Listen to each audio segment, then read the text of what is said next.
Welcome to the BTM Club show. As usual, we have legends in music and people doing great things in the community. Today, we have none other than part two with the British ambassador of soul himself, Mr. David Nathan. Welcome once again. Well, thank you so much, Barry. And I so enjoyed our first interview a few weeks ago that I'm excited and delighted to be doing part two. And thank you.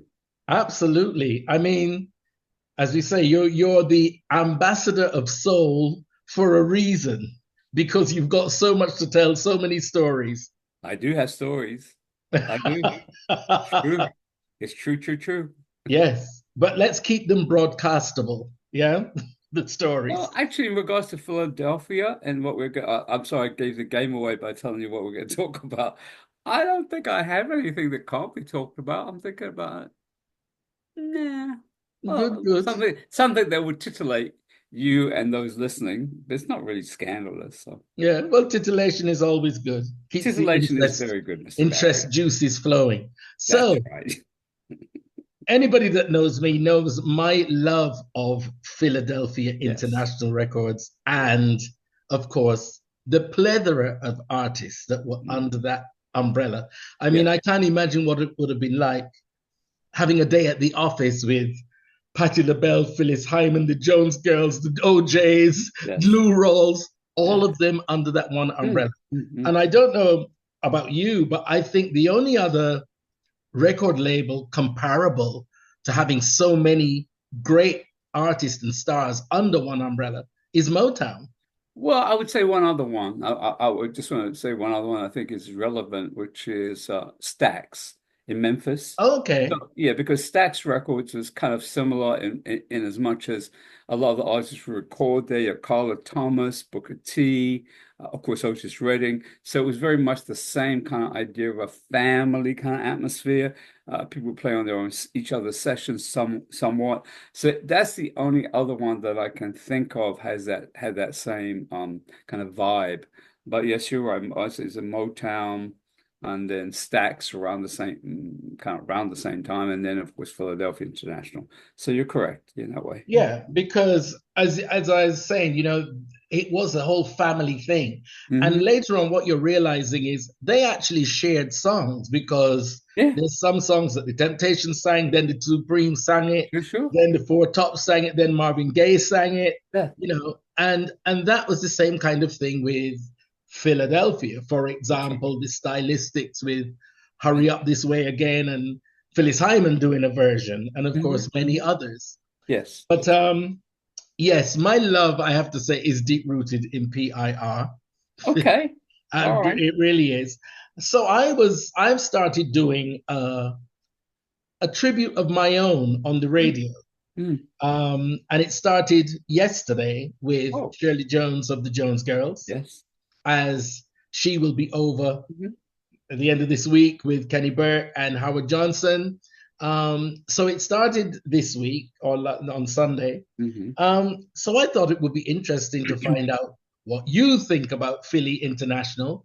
And Sure. you actually went to the BBC tribute with the Yes. BBC Yes. Orchestra at the Royal Albert Hall a few Absolutely. weeks ago. What did you think Of the tribute, or you of mean, the yes, tribute? we could talk more about Philadelphia International and my association with it.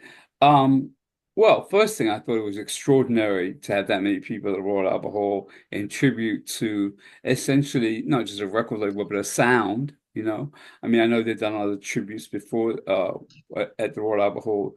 They did Aretha one and Nina Simone one. So it's the first time that well, I think yeah, they did Northern Soul one too. So this one.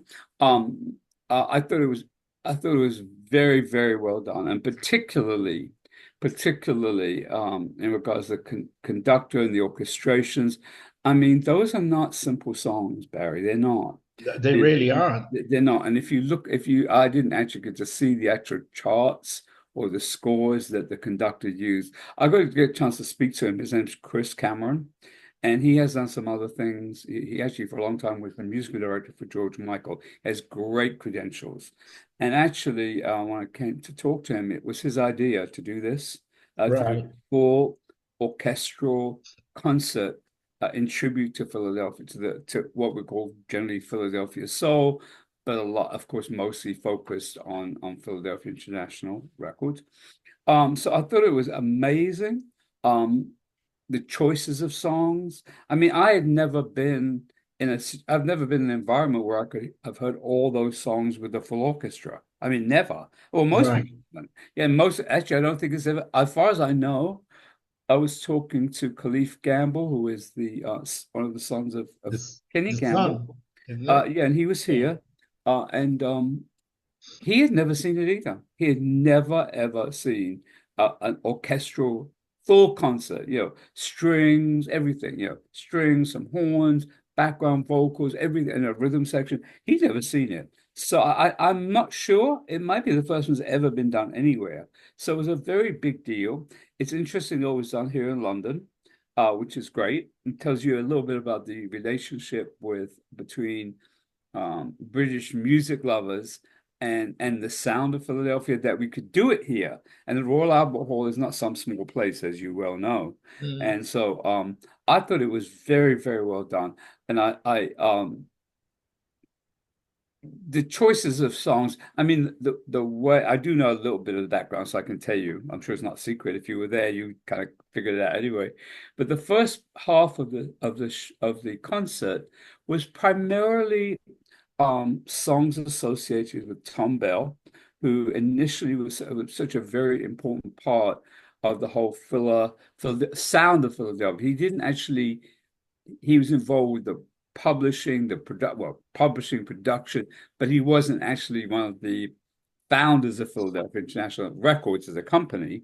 But Tom Bell and his work with the stylistics, the delphonics, um, you know, so many people were part of what we call the Philly sound at an early point. He also was involved, of course, initially on some of those sessions with Kenny Gamble and Leon Huff as the owners of the company and the primary producers. And so that was the first half, and then the second half was many of the Philadelphia international anthems that we know and love. I just thought it was very well put together. The sequence of it was just really, it was amazing. Sometimes I just kind of pinch myself, go, "Wow, this is brilliant." And then the other thing is that we were lucky to have, apart from Khalif Gamble, as I mentioned, the other person who was there, because he happened to be in London at the same time, was Dexter Wansell. And Dexter was right there sitting with us. And you can imagine what it was like for him also seeing something like that. And some of his songs were part of the show too. So it was a great night. And the way the audience reacted to certain songs. I mean, it's really, I love it. I love seeing British audiences react that way, because it's like these songs are part of the history of contemporary music of the 20th century. So the answer is Absolutely. yes, I loved it. But Sheila did say Yes. that the UK outside of America is the biggest place that were supporters of their music, and they had more hits in the UK than they actually did in America. She said that herself. Yeah. Well, Yeah. yeah. I mean, to go back in time, so somewhat, I can tell you that um, in 1973, the Philadelphia International label itself had just started in America officially. And in 1973, Kenny Gamble and Leon Huff came to Britain for the launch of the label here, which at that time was through CBS Records. And I had the opportunity to do an extensive interview with them uh, for Blues and Soul. At the time, there was a really lengthy interview talking about their history, the creation of Philadelphia International. And it's really from that point on, you sort of it had the label identity with the green label here in Britain, with a symbol on it. So really, yeah, I think it's been an integral part of the British music scene really since then. So yeah, I Yeah, get it, and you're absolutely right. It's a big market, and the thing's interesting for me in particular because I lived all those years in America, um, is to see which artists are revered and appreciated here, which isn't always the the same same. Yeah, equivalent in America. You know what I mean? British audiences seem to gravitate towards certain artists and sounds, and they may not have been as massively popular in America, which is kind of interesting, you know? I think of Gene Kahn, I think of Shirley Jones, I think of Dexter Wansell. I mean, these are people come here on a regular basis, and they are not, frankly, household names in America in the same way that maybe Teddy Pendergrass, OJ's, and so on were. Um, well, Teddy back in the day, and then OJ's still continue to work. But you know what I mean? There are different levels. right. And I think a lot of times uh, American American music industry folks are surprised, like that, like when Khalif was here, he was really, you know, amazed at the kind of response to certain of the orchestrations that were done because they weren't considered, you know, like they're not as much of a big deal in America as the real anthems, you know what I mean? And it's the artists again, you know, so it's interesting. We're very kind of interested in Britain. We pick up the certain artists that we really focus on, and they are really the again the kind of exponents, one could say, of the Philadelphia International or Philly soul sound. Yeah, Yeah, I mean, as you say, there are certain artists that the UK gravitate towards. You follow their whole catalog, you yeah, know, like Gene Khan and the OJs, and, yeah, yeah. Teddy Pendergrass. We know them all, Mm, and they have a wonderful, and it seems to be a resurgence mm, of them in concert because for a few years they really weren't. It seemed to be quiet. mm. We can say that even in the early 2000s, there weren't many concerts with Gene Khan and Yeah. etc. coming over to the UK. And now it seems that they're here every 3 months.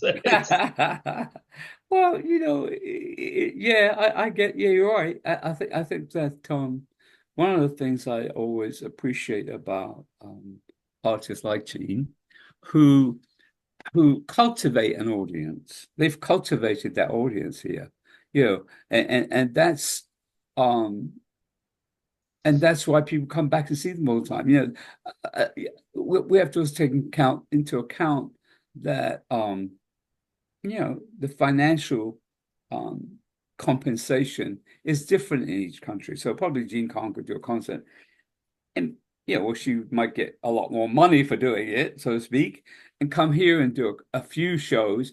But the thing is, she and Shirley Jones, and others have built a base here that allows them to keep coming back all the time, as often as they want.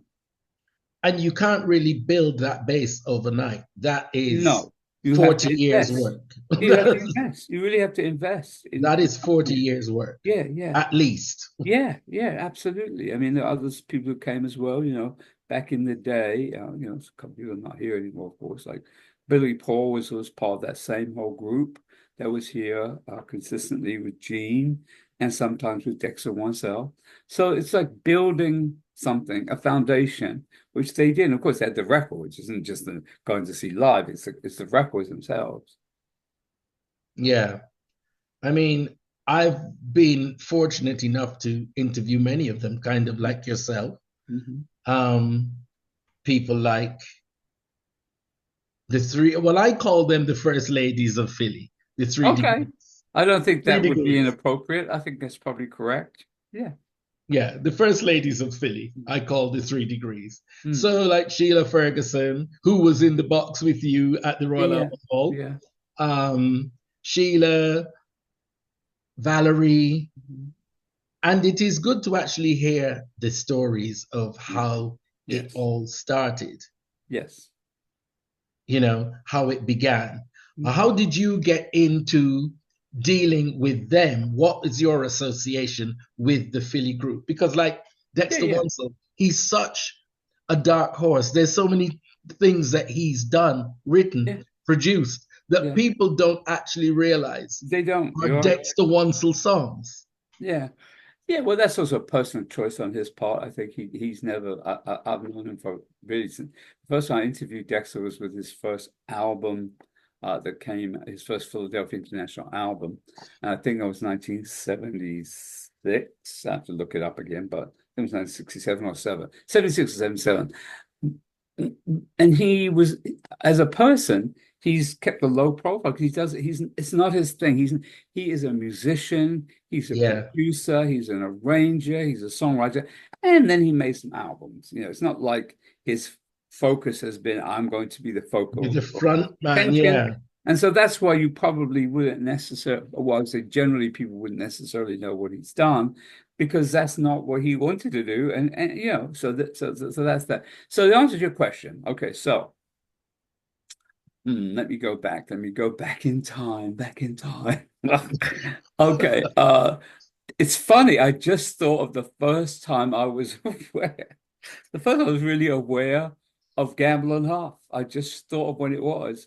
Um, but to be fair, let me say something. Well, no, it'll be around the same time. It'll be the same time. So my awareness of Philly soul as a sound so much came from I'm remembering it because it's very kind of obscure.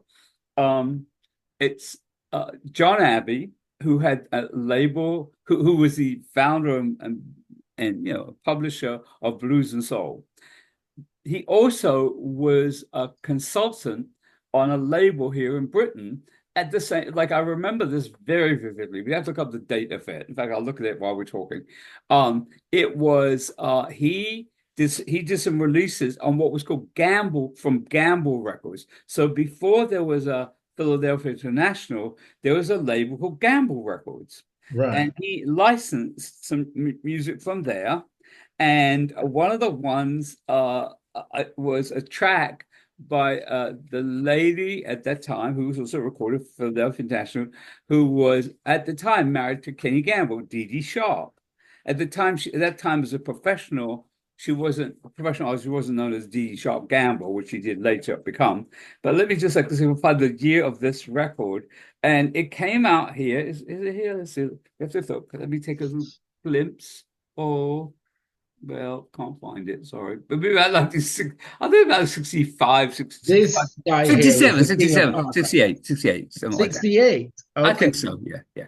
So this is when the time period when, and I remember it because this was What Kind of Lady. He put these, John would, license the records or work with licensing the records. So there was some Gamble records, some records from Gamble Records.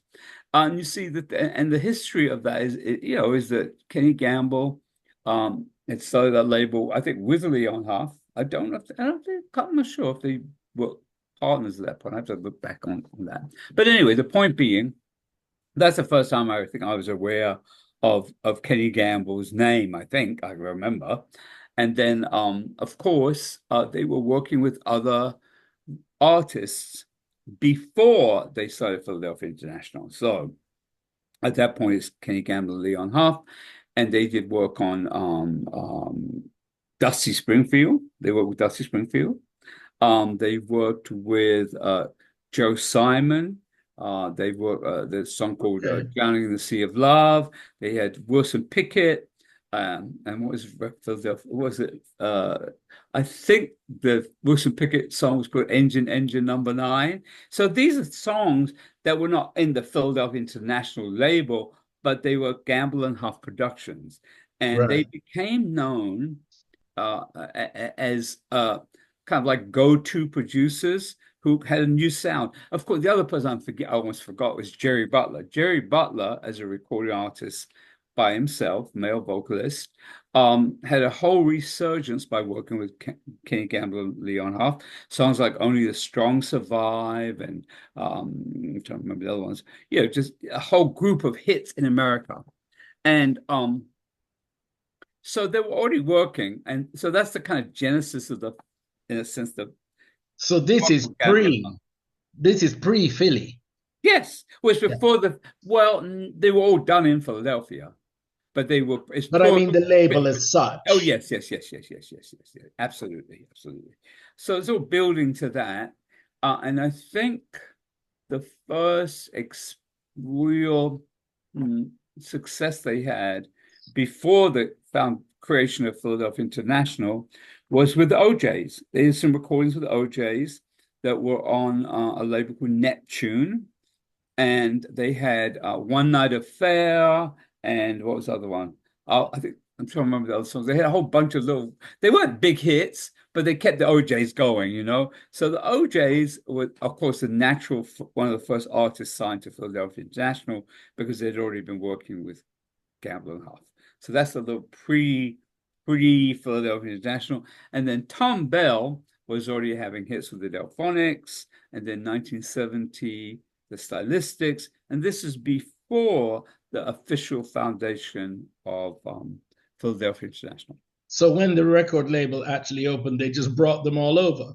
Well, didn't bring them all over, but Not they all of them, began but some. It was some. I mean, I think as I recall, Intruders, Stylistics, the it definitely no. Well, not the Stylistics. They came much later. The Stylistics were on another label. So the first ones, Barry, were they signed Billy Paul because he was a local artist. He loved stuff in Philadelphia as a jazz musician, jazz artist. So I think the first signs they had were the OJs, who of course they had some success with, Billy Paul, and if I remember correctly, this Three Degrees had already had hits, by the way, before they went to Philadelphia International. They'd already been yeah. doing things before. But I'm thinking there was once it was OJ's, Billy Paul, and who was the other one? Well, those are I think those are the main ones that were at the beginning, very beginning of the creation of Philadelphia International. So so it was building a label. So it wasn't so much that they brought all the people they were working with because they couldn't. You know, Joe Simon was on our label. Dusty Springfield wasn't. You know, had done stuff on Atlantic, so they couldn't really bring them all over. But they did focus over, particularly on the artists they'd already had some success with, or that they knew they could do something with. So I think I remember the first couple of successes were with particularly the OJs. OJs really were the beginning of really career and the Three Degrees. But as you probably know from having spoken to Sheila, um, they didn't necessarily think well, I'd say they didn't expect them to be hits, but the Three Degrees really, as she mentioned, even when she was at the Royal Albert Hall, you know, that song "When Will I See You Again" was the really the beginning of the Three Degrees success globally. So, and the Three Degrees had already had, like I said, hits before, but I think that in building a label, you know, Gamble and Huff were looking at, well, who can, you know, have a female group? We have OJ's male group. And then, of course, they had Harold Melvin and the Blue Notes, which you can't forget that either. So they were starting out with a few things to work with. Yeah. Right. But then they started to bring in, of course, like all record labels do, they look for talent and they Yeah. find people that they think are suitable. Mm-hmm. But I mean, it's just a phenomenal plethora of artists, Mm-hmm. all on that label, Mm-hmm. just creating greatness. As you say, the Intruders were there, Yeah. the Oh, that's OJs the were other one I there. was thinking about, the Intruders. Yeah, because Intruders had been on Gamble Records as well. The Yeah, Intruders had was that song? Cowboys to Girls, so-called Cowboys to Girls, was a big hit a massive hit in America, and that was before Philadelphia International. yeah. Massive hit. It's a great song, actually. If you haven't, have you heard it? You know it? Cowboys to I don't Girls. know it. I'm You're I'm gonna happy to hear it, say pal. You'll love that was that before song. my time. I'm very Oh, happy to say well, yeah, but that. it's a great. It was like 1968, I think, or something like that. But it's just a beautiful song. It was it's a ballad. It's one of those like slow jams for people who grew up in my time period. But it was a big hit. It was a big hit, and so that's an example of what you're talking about of bringing artists they were already working with. So it was Intruders, OJs, and then Billy Paul, because he worked in, he was Philadelphia-based artist. So yes, building a company, of course, yeah. Yeah. And then, of course, we get Patti LaBelle, we get Yeah, it's a little you later, know, but yeah. Phyllis. Later, And later. yeah, yeah, well, yeah, Still, it's yeah, all but part of the I get it. process. Yes, But when yes. did they actually come to an end? When did the label come to an end? Yeah, the label come to an end. Um, well, I think it went through many different iterations. I think, originally, Philadelphia International had the backing and the support. Backing, I mean, like they had the distribution, the marketing of CBS Records at the time, which really helped get the label off the ground. And I think that went on probably from I think it was 1972, was the first release through CBS. That stayed till about, I would say probably like 1980, 79, 80, at which point they did a different association with EMI. But the label in terms of its actual continuation, I think probably went through to about the mid 80s. And then from terms of being an ongoing company that was doing new releases. They had some sporadically, but yeah, I mean, of course, the Phyllis Hyman recordings came later. Um, so I think, but then they had associations, distribution agreements with other companies. So, but the Right. main thing you're talking about, the body of work that we're talking about was really 1972. I would say to probably about 1980, like 8 years, 8 or 9 years. Right. Ultimately. And have you been fortunate enough to see any of them performing with the Philadelphia Orchestra? No, No. never. That's why that was such a big deal. That was But really a you've big seen deal. them performing live Yes, but individually not as with an artists, orchestra. but not with the Philadelphia No, Orchestra. not at all. Never. And we have to take into account this is an important part of the whole story too. See, the musicians that they dubbed MFSB, you know, which stood for mother, father, Sister, brother. sister, brother, and for some people it didn't stand for. Yes, I know what the other meaning is. Yes. That's what I thought it meant. But of course I would. But we're not going to say Naturally. that on the air, are we? No, No, we are not going to we say. are I know not. what it is, and we'll move Yes, yes. on. Go But on. the point being, you know, um, that orchestra. See if the thing about the orchestra part of it, the fact that that concert was done with an orchestra here in London, it's because the orchestral sound is very much integral to the whole sound of Of Philadelphia. Philly, yeah, And you it was can't those, get the sound yeah, unless you have the orchestra. To me, no, and that was it. That was it. And, so those musicians. because I think that's what made it special. That's Yes, of what made course, it special. exactly. So those musicians made a massive contribution to the sound. Yes, you have your producers, and yes, you have your songwriters, and but it's also the arrangers and the orchestra or the players that distinguished it, as you said, is distinguished from other music. I mean, not that nobody else has strings on their records. That's not true. People did have orchestral sounds, like you think of Barry White and Oh Love yeah, Unlimited. But but again, that that's a was an case. orchestra. Again, it Yeah, was an yeah, yeah. orchestra. Yeah. You know, But again, that's not a record label. That's an artist with an orchestra, Love yeah, Unlimited. But this is a label or company that made that part of the production very important. And those musicians are absolutely were critical to the sound. yeah, I don't think it would have been the same. It wouldn't have been the same. It's just been a nice label with nice songs. But I don't. I think those arrangements, the arrangers most people didn't know who they were. I mean, Tom Bell arranged stuff for them. Dexter Wansell was an arranger. There's a guy called Jack Faith, and these are the people that did the actual work in the studio with Gamble and Huff. I mean, they were there too. I'm not saying that they weren't there, but I'm just saying, in terms of the actual arrangements, people don't know how complex that is. I mean, I now understand more about it. Those charts for doing those kind of pieces, your musicians have to be right on, or you have to do it again. They didn't do it. Yeah. I don't know. I can't recall. Well, at that point, you could you could go back and change, do things over again, over and again. But I'm just saying that, to be able to do that, and a lot of those sessions were live. They really were with the Yeah. orchestra. I mean, I just remembered one of the most impressive, um, you know, examples of the skills of Gamble and Huff in signing an artist who already had success and then almost reinventing them was Lou Rawls. When Right. Lou Yeah. Rawls came to Philadelphia International, he had already had at least a decade of success, or Yeah.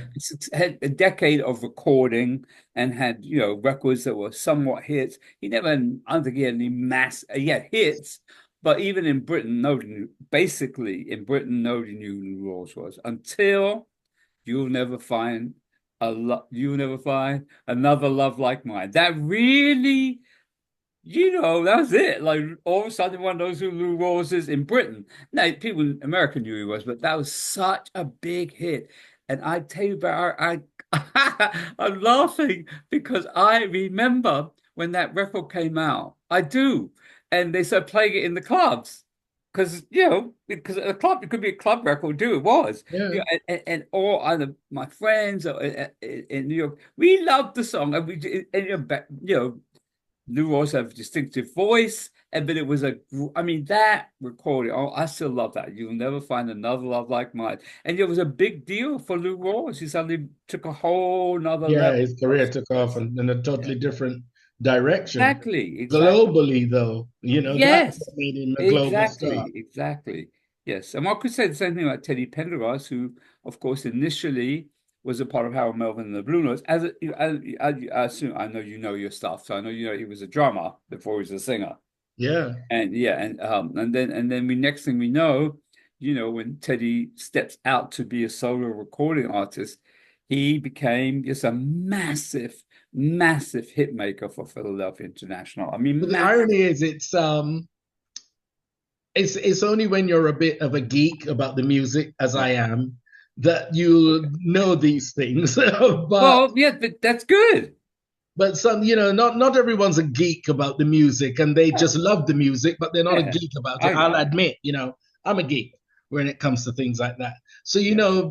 Harold Melvin and the Blue Notes were performing, and it was TP that was on the lead vocals, but people probably thought he was Harold Melvin Well, yeah. Well, that's very because true. he was the front man and it Yeah, was Harold Melvin and the absolutely, Blue Notes. absolutely, Harold absolutely. Melvin was standing back there somewhere, Well, he was but it was TP. somewhere. But for a Yeah, I lot of know. people, the penny dropped and they put two and two together when he became a solo artist and thought he was in. Well, Yeah. Well, it was I actually his yeah. voice we were hearing. Yeah. Well, I have a little interesting story that I can share with you from that time period. See, when because at the time I was the blues and soul correspondent, and maybe as the blues editor, I don't remember, for blues and soul in New York. I certainly was a correspondent.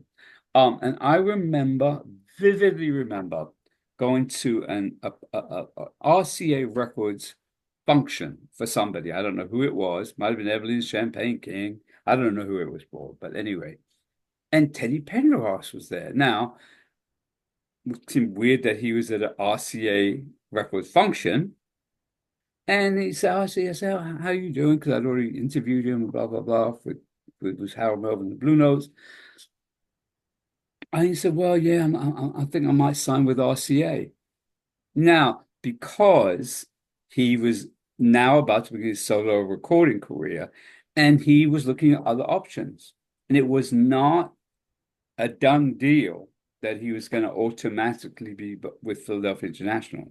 Yeah. So he was contemplating, cogitating, considered what. Considering his options. Well, yeah, and at that time, and then of course Philadelphia International came back with a kind of offer that he could work with. So RC didn't happen with RCA, but I'm just remembering You know, it wasn't just like I'm leaving Harold Melvin the Blue Notes, and of course I'm going to sign with Philadelphia International. So it was an interesting experience, and then of course he had Yeah, that you know, and it's album. good to hear these stories because Yeah, again, because most people don't know them. Yeah, using the word inspirational, but you know, people see the finished product and they think that's just it. As you said, you know, people will probably assume that it was a given that he would get a solo record deal at Philadelphia, but you realize no, he had to go and tout for it like everybody else. And yeah. you know, And he already had the advantage of having had hits with Harold Melvin and Blue Notes. It was like he was a new artist. So what the offers were based on the people knew that yeah, what he had he'd a already voice that done. was recognizable and blah blah blah. But it was an interesting time period, you know. And then he, of course, went on to become such a massive artist for Philadelphia International. I mean, massive. And he was really, considered the sex symbol of a sex symbol. Good old Teddy, yeah. I mean, as you Yes. say, amazing artist. Well, can tell you one other thing about it? I got to tell you something because most people don't know this. It's very fun. It's actually very, very funny. So he had a concert. I think he might have done a few of them. It was only for women. Oh, Literally, it was really? only for women. No, if you weren't a man, you couldn't go. Even if you had a girlfriend, boy, yeah, whatever, you have a girlfriend or a wife or whatever. No, no. It was built, and they really meant it. Now you can ask yourself, well, how did I get to go? Well, because I was a press A person, press person, and they yeah. wanted to have people write about it. So a couple of guys there, but I mean, it was really funny.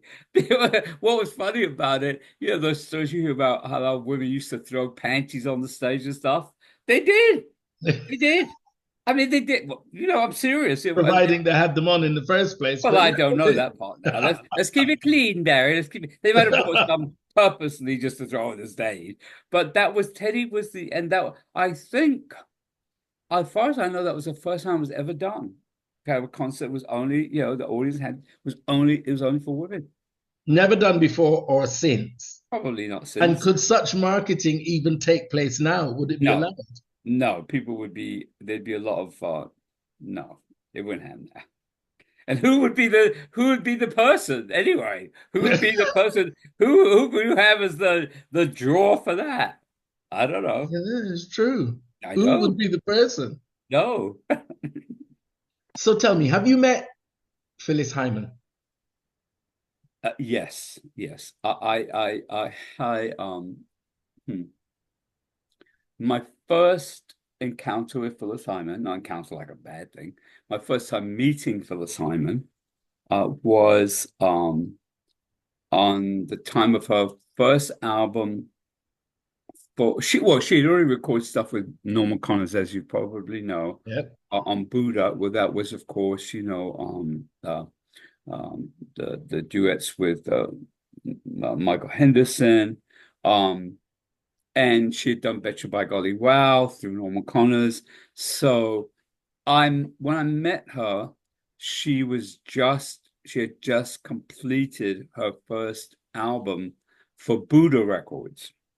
And she lived on 55th Street in Manhattan with her then husband, and I lived on 56th Street.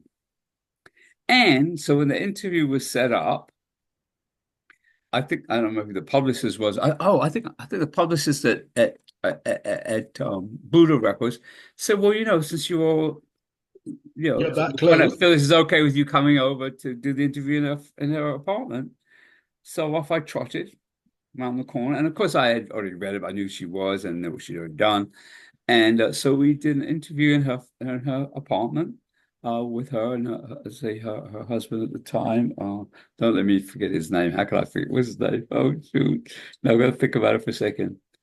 Larry Alexander's husband, and it was very kind of. She had never done any interviews with anyone from anywhere. She might have Really? done many interviews at all, but she certainly hadn't done any with anyone from Britain. Right. And so that was a big thing for her. I still have the article, the Blues and Soul. And I think I called it This Lady Has Instant Karma or something, whatever I called it. But she Star Karma or something like that. Karma is Karma. But it was a lovely interview, and we really bonded. We really did because it was fascinating for her to do the interview, and she was just I'd already heard the album, and because I heard the thing "Betcha by Golly Well" and things she had already done, and I just it was great from that moment. I say we bonded, and then we were neighbors. We didn't hang out all the time, but we did. We see Right. each other in the street, blah blah blah, and then of course, sometime thereafter after the Buddha period, she went to Philadelphia, to Arista Records, Arista, yeah. which is when I spent quite a lot more time with her during that time period. Um, so I have some very funny Philadelphia, very, very funny Phyllis Hyman stories. I mean, funny. She was, I mean, funny, tellable, but we don't want the whole. I know this program is about Philadelphia Soul, Philadelphia International. So we could probably do a whole program about Phyllis Hyman. So we really got to know each other and spend time with each other as friends. And she was a very interesting human being. And then She of course sings it. after She yes, sings it. yeah, and then she of course after Arista, she was signed by Gamble and Huff for Philadelphia International. And then, of course, that first album was remarkable. Living All Alone. Oh my God. That was like, Yeah, oh, wow. Wow. I mean, just a yeah. whole nother level of artistry. And then she did some more albums with them. And at that point, the label wasn't as the label existed, but it wasn't as prolific in terms of Prolific. the Yeah, amount is the word. of the output. And so yeah, and so I knew Phil. I mean, the last interview I did with her was still associated with Philadelphia International because they did a done deal with a company called Zoo, and I'm trying to remember which album it was. I think the album was called "I Refuse to Be Lonely." I think that's the one. Right.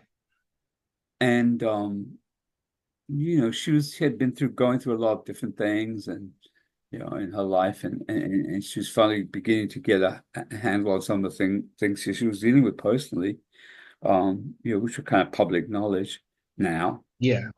But she was coming through the other side of it, and having a hit. Then she had her first number one hit, again through the Gamble and Huff umbrella, with a song called "Don't Want to Change the World." I think it's called. I want to change the world. Yeah. Okay. And that was so different from anything she'd ever done.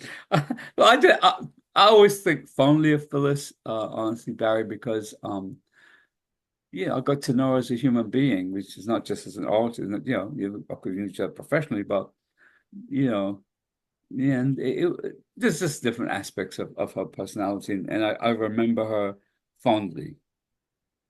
But I love how you got to form relationships with these people. Mhm. Um, I kind of liken it to myself now, but I don't know if they were icons for you at the time or they were just artists that were coming your way because of your position. Whereas for me, I'm pursuing them because they're my icons. I Yeah, want to talk to them because they're, yeah. icons and people in music that I look up to and admire. There are only a few people like that, honestly. I mean, honestly, I've had by virtue of my age. It's okay. I am the age I am. I mean, I Listen, you can't. need to see this man doing Oh, the don't go dance. back there again, Oh, we please. have to. Oh. The dance. It's all over the internet. It's he's a phenomenon. So he needs to stop talking about age. Well, Okay. the point, no, the point I'm making, the reference about that age I'm making is that the artists that you're referring to that I formed a bond with at the time, We're they were developing. not, they were, yeah, they were still in They were their, developing. some ways, Embryonic stage of career. yeah. So there are very few people that I would go like, wow. I mean, there's a few, not many over the years. Um, And so really it's because I was in many ways there at the formative The years of their conception, recording yeah. career. Not necessarily of their performing career, but certainly we talk about Dexter. I mean, Dexter example, but even Gene Khan. When I met Gene Khan, she, of course, had done the records with Norman Connors also. Oh, yeah. um, Valentine Love and so forth. But when she was on Philadelphia International, we did our first album, we did our first interview, excuse me, around her first album. And I already was aware of her, but I don't think I'd done any interviews with her when she was working with Norman Connors. And from that first album, I remember we did the interview in New York at the CBS building, and we just got along. I mean, she was a musician. She's a very studied musician. She'd done some stuff with Earth, Wind, and Fire. I mean, she was not like and she'd done the jazz things with her husband. So she wasn't like her then husband or former husband. So it was not like she came from nowhere. And Yeah. what was excellent about what Gamble and Huff did, I have to give full props to the Dexter Gamble and Huff and everyone who worked with Gene at Philadelphia International. They really created a whole series of albums that took her to another place musically. And they were working with someone who was very adept as a singer and musician. She still works with other people as a vocal coach. She really is, she knows her stuff. She really does. So they took Jean Carn as an artist and made her more accessible to another audience. I mean, some of my honestly personal favorite recordings of the whole Philadelphia International catalog are the ones I boogie to, since you made a reference to my boogieing. I love. I can listen to "Don't Let It Go to Your Head" over and over, and the other one I love is called "Was That All It Was." Yeah, yeah, I yeah. love it. And yeah, when they do remixes, I'm like, you know, you should not don't put that song. If I come to the next event you have, you probably I'm telling you things not to put on because then I won't be able to stop. If you don't want me to, What we am don't I want not to, supposed to put on? Was that all it was? oh, dearie me. Don't let it go to your head. What am Oh, I no, no, not no, no. supposed to put on? Yeah. So the point is that it was very smart on the part of Gamble and Huff to But take I off. think that's what it should be. Your record Absolutely. label, your manager, your Yes. agent, whoever should find this space and etch a space for you as an That's right. individual that makes the best of you. Yeah, I agree. I agree. Now, You know, the other thing I just want to mention before, because you mentioned her earlier on, is Patti LaBelle. yeah, Patti LaBelle was not initially, she already had hits, obviously, we know, and been successful with Patti LaBelle the best. Bluebells and then LaBelle, and now she's done some solo albums. But when she came to Gamble and Huff, her solo career was a little bit like not where she wanted it to be. And she actually, I don't know if you know this, Barry, she had left Philadelphia International. She already left the label when they released If Only You Knew. She'd Yeah, already left. And then I mean, that song, I mean, yeah, I was told when Dexter, once we were talking about that song, and it's an incredible recording. I mean, Patti LaBelle cannot do a concert now and not without sing doing that, and You not sing can't. that. It's one of the biggest hits, and just an amazing. I mean, what stratospheric performance! You know what I mean? So that's the other thing is they were able to bring people to the label who had already had some track records, sometimes very big track records, and give them hits. New life, breathe new life. New life. I Yeah, mean, but there's a great story that Shirley told me regarding the Keep It Coming album, which is similar to what you said about Patti LaBelle's album and If Only You Knew being released after she'd left the label. yeah. Well, as you know, Keep It Coming, produced by Kenny Burke, Hmm. came out Yes, after they'd gone to RCA that's right. and released on Target, and everybody was confused because you're thinking, well, I've got all of your albums on Philadelphia, Mhm. I've got this album on RCA, and now the last album's on Philadelphia Yeah, again. yeah, Did you go? Did she go back? yeah. But it was really that she said it was already recorded before she left, Yeah. before they left. It And was there are a already couple in of the can. songs. Yeah, a couple of songs in that whole time period the Gamble and Huff era, you could say, of Philadelphia International, which have become classics, and they are some of my favorites. They're not all up tempo, by the way, just so you know. But No. absolutely, love Nights Over Egypt. I mean, I can listen to that. Well, I have my Egyptian uncle.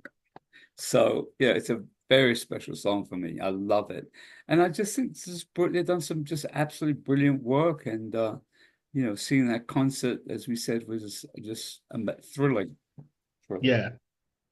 I would actually, though, like to see those surviving members together doing something. Yeah, you mean like the American? You mean the artists themselves? The Or artists themselves, you know, that? the Yeah, that'd be probably a little. I'd say it wouldn't be possible. It's not impossible, but it'd probably be quite challenging to get them all, it would or be. most of them, But I because think the challenge would be worth the result. all right. Well, we'll make sure we let Mr. Gamble and Mr. Huff and Khalif and all I mean, those because those that know. are still here, Yeah. could, Well, here's the thing that I guess we conclude in saying this. I don't know, honestly, I'm not being funny about this. I don't know if that kind of concert with the full orchestrations and so on could even be done in America. I right, don't know because it doesn't. We talk about Philadelphia International as a label here. We talk about the artist, but it has a different reverence here. resonance over there. So it's the fact that it was even done here is gives you some idea of the kind of relationship of the music to British audiences. And I mean, you think, I mean, it would have been, it would have been, kind of like logistically a lot easier to do a concert like that with the artists being in America. But there hasn't been any kind of like, I don't see any movement towards putting the same kind of show together in America. And it could have been done years ago, been done many times, but it hasn't. Because like when you think of Motown, for example, they have done Motown reunions, and Occasionally, yeah, yeah. those surviving artists have been there, and many of them have left Motown. Most of the big stars left Yeah. Motown a long time ago. Yeah, but to be fair, I think you have to. I don't think I get it, but I don't know. See, Motown honestly is a completely global brand. Yeah, Completely. See, Philadelphia International for all the great music is not a brand in the same way. It's just not. It's not yeah. that they didn't have great artists. It Only just to the doesn't people that have love that. it, really. Huh? Only to the people who love it, really. Yeah, I know. I know. Yeah.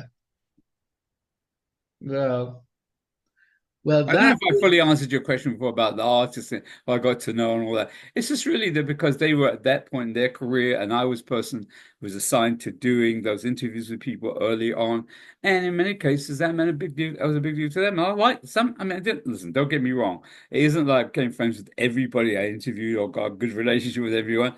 Some were nicer than others, and you kind of well, you that's how it gravitate. goes. In life we gravitate towards people we feel some kind of sense of Connection connection with. with, some bonding, over different experiences. So I think that's really it. But it'd be a lie to think that everybody I ever met, my best friends, I could call them up, like, hey, how you doing? What's happening? No, no, no, no. Well, sometimes that is the way it's put across about Well, you. And it's good maybe. to hear you give the reality of it and say, well, Yeah. no, not everybody was particularly nice, Well, I think, to be and honest not with everybody has become a friend. And, well, I would say it's not that they weren't particularly nice, but some of them, I mean, there were people, only a couple of people I've ever met that we just didn't, whatever. We were there to work, and there was no kind of, this just wasn't. yeah, It's like I'm here to interview you, and you're here to be interviewed, and that's it. And that didn't right. mean I never saw them again, but there was no real bonding. But it's kind of like anything. When you work with people, some of the people you work with, you bond with, and some people you don't. And that bonding is quite organic, isn't it? It either Yes, it happens or it is. It doesn't. is. And, Yes, yes. you can't really force it. I mean, yes, some relationships do develop in time, They do. but, They do. so the real initial organic ones are the ones that, yeah, I instantly Yeah. met you and we had a relaxed encounter and Yeah. built it from there. Yes. True. So, True. True. yes. Well, there is David Nathan again. This We keep saying we're going to do is, these short shows, Barry. We never do. I know, but What we're going to this man has do, got so much to tell. There's no way we can make it short. true, true, true, We can't make it true. short, you know. I know. But thank you for talking to the BTM Club again and Yeah. sharing some of the David Nathan history. It was Yes, lovely talking about one of my favorite record labels, I have to say. I got you. Um, But can and I ask you a question before we finish? yes, you can. No, it's not a fair question. I'm telling you, I'm already going to preface it by telling you it's not a fair question. Do Okay. you have a, we'll give you three. What are your top three favorite Philadelphia international recordings?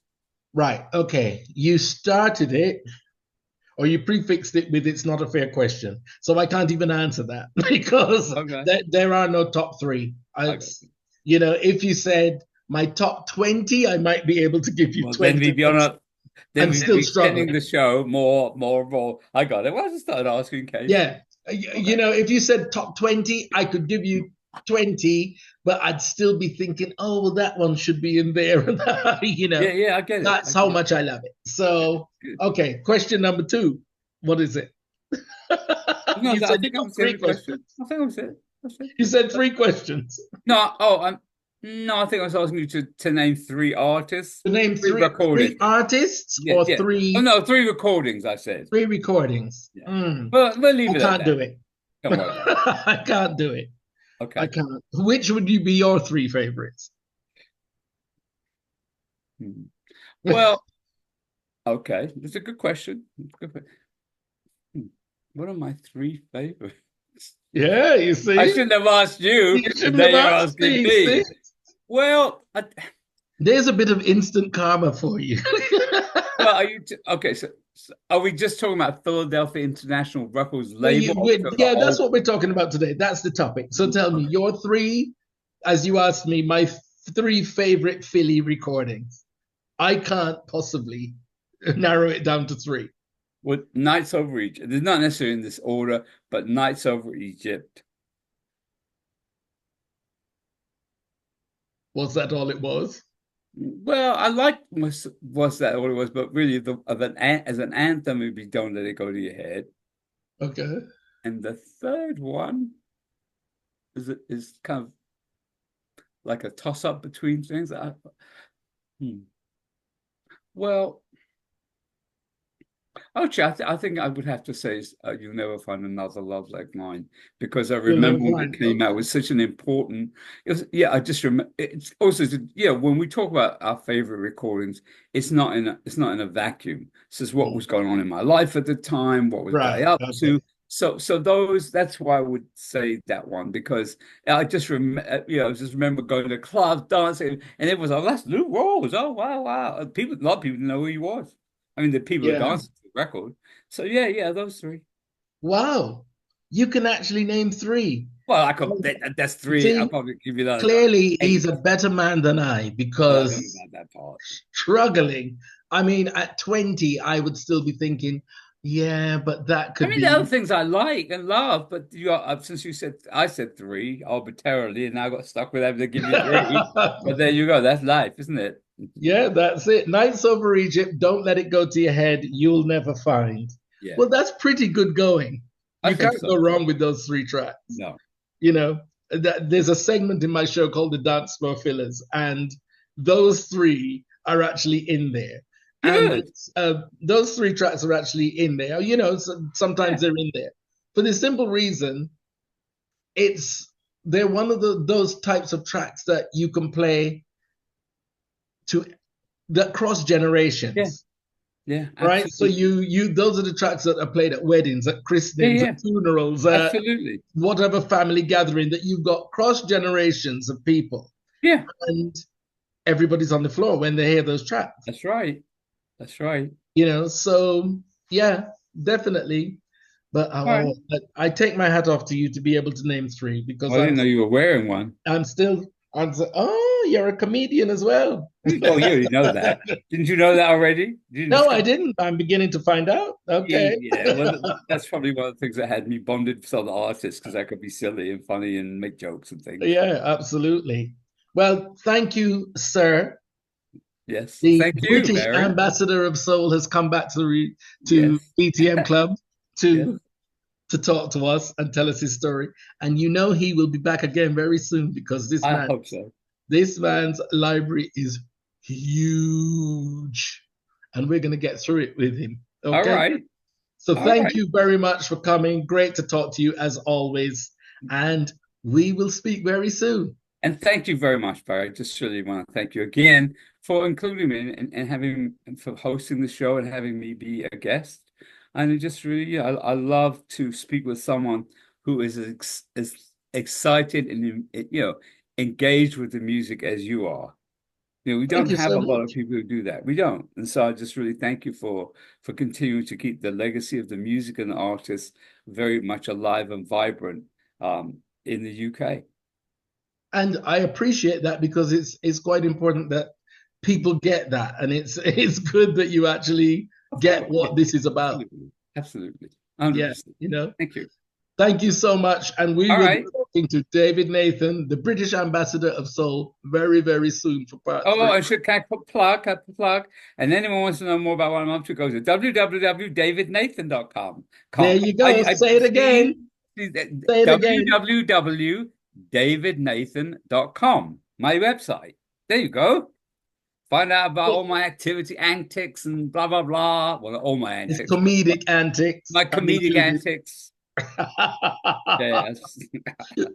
Take care. Yeah, Speak take care now, soon. Barry. Thank you. All the All best. See right. you soon for part Yes, three. absolutely.